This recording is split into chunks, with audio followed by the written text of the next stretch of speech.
Today's topic is a little bit confusing, but also a topic that I get asked so much about.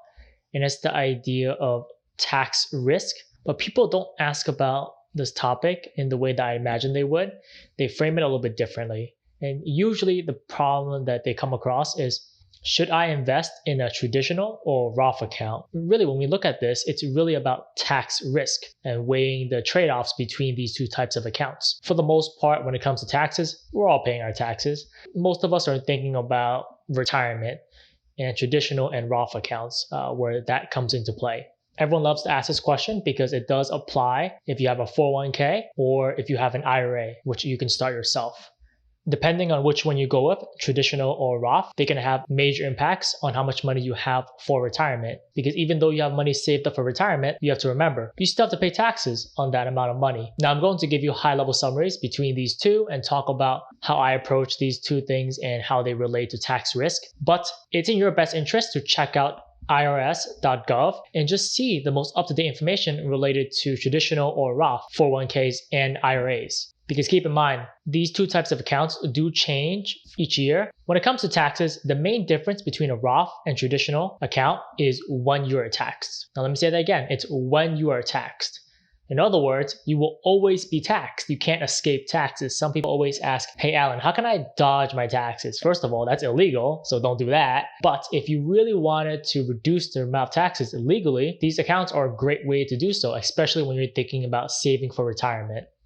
Traditional usually means that the account is taxed at a later date versus now, right? So when you withdraw your money, that's when taxes are levied against your account. And depending on how much you withdraw, they're going to tax that amount. So this can include the money you initially put in and also the growth from those investments, right? So all of your gains and profits are also taxed. Roth, on the other hand, is the complete opposite. You're taxed today so that you are not taxed later on when you withdraw your money. In other words, your money is going to grow tax-free, and when you do withdraw it, whatever you withdraw is yours to keep, and you've already paid your taxes to the government in the very beginning. For traditional, it's also important to keep in mind that although you aren't paying taxes today, you can also defer those taxes by receiving a deductible for that year, depending on what your situation is. But that's the idea of, hey, I'll pay less taxes now and pay them later on. As an example, let's say you invest $100.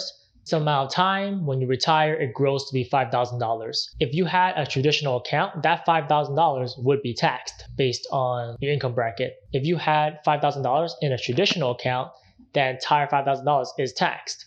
If you had $5,000 in a Roth account, then that $5,000 is yours entirely. Right? What you see in that account is yours to keep when it comes to Roth. So now you're thinking, all right, what's the benefit of a traditional account? Right, why not just go Roth account because I pay no taxes when I retire? Well, it depends, right? A more complicated example, let's say your salary is $50,000. If you were to contribute $100 to a traditional account, then $100 is not taxed today.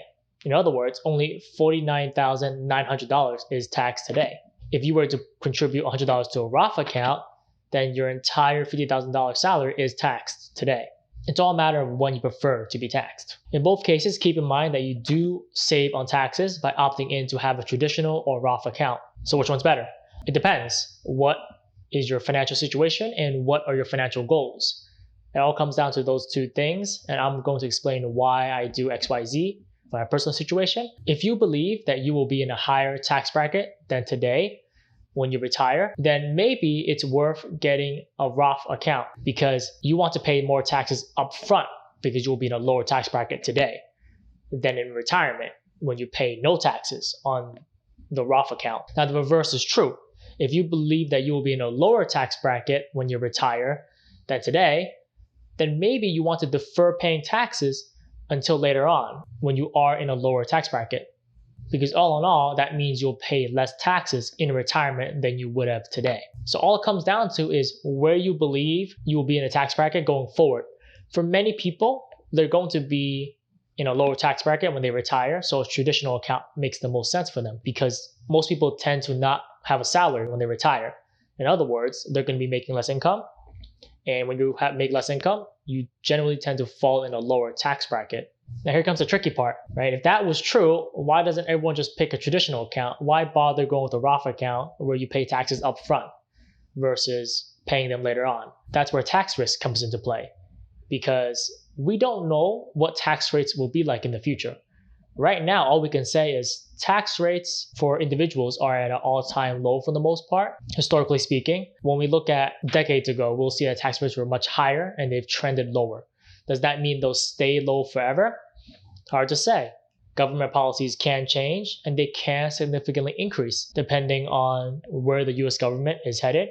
If we think about healthcare for all, possibly that might mean taxes will go up. Does it guarantee taxes will go up for individuals? No, but hard to say, right? There are many reasons that taxes might go higher in the future, and you might receive benefit from those taxes going up higher. So ultimately, you'll spend less money depending on how those tax dollars are used. So it's really difficult to say lower taxes in the future or higher taxes in the future. We just don't know. And it's very hard to predict it. If that's the case, and we don't know what tax bracket we will be in the future, or what those taxes will look like in the future, then how do we know which one to pick when it comes to traditional or Roth? Well, you can follow my technique where I pick both. I pick both a traditional and a Roth account. So I have a traditional 401k and a Roth IRA. And the whole purpose of that is so I can diversify my risk when it comes to taxes. I can have some money where I'm taxed up front and some money where I'm taxed later on. So that ultimately, when taxes go up or down, I'll still win at the end because I'll have played both fields. If you have a 401k and IRA, you know that a 401k contribution is much larger than an IRA, because today an IRA limit is $6,000 per year, depending on your age. But a 401k contribution is $20,500. Now that's a huge difference, but luckily for me, I'm pretty positive I'll be in a lower tax bracket in the future. I tend to have more money in my traditional 401k versus my Roth IRA, which makes sense to me for now. One last thing is much more unique to my situation, and that's because I'm thinking about FIRE, so financial independence and early retirement. And one aspect of that is the idea of contributing to your Roth through a backdoor Roth. Right? At a certain point, your income will go over the limit that you can't contribute to a Roth directly, so you will have to do a backdoor Roth. If you're curious about that, I can dive into that into more detail. That's also one reason why I have no money in my traditional IRA. And then on top of that, I don't have money in my traditional IRA because I am thinking of doing the Roth ladder. And it's just so much easier to withdraw money via the Roth ladder if I didn't have any money in my traditional IRA and I had money in my traditional 401k. Right? The idea is that I'm able to extract my 401k earlier than 59.5 without penalties. My choices for picking between a traditional 401k and a Roth IRA are very specific and on a case-by-case basis. So it's important to recognize, hey, what am I looking for? Am I trying to retire early? Then maybe you want to follow what I'm doing depending on your situation. But maybe you're thinking about something completely different. Maybe you know for a fact you're going to be in a lower tax bracket no matter what, or you're going to be in a significantly lower tax bracket. Then maybe you should have all of your money in traditional accounts. If you think, hey, maybe I want to leverage some of those Roth IRA benefits, maybe you should have more money in Roth IRAs. It really comes down to where exactly you stand on those. But for taxes, I would say better to have both a traditional and Roth account because you want to diversify your risk when it comes to taxes because we don't know what they will look like in the future. Don't have a crystal ball, so it's very difficult to tell. But otherwise, hopefully that was helpful. I know this question comes up quite often. And it's just useful to know where people stand on this situation because it can be a little bit confusing. But at the end of the day, make sure to read up on irs.gov. And I can link some helpful links below for contribution limits, basically who can contribute based on your income levels, and just other helpful tips that might help you along the way. Otherwise, I'm wishing you the best of luck, and I'll see you in the next video.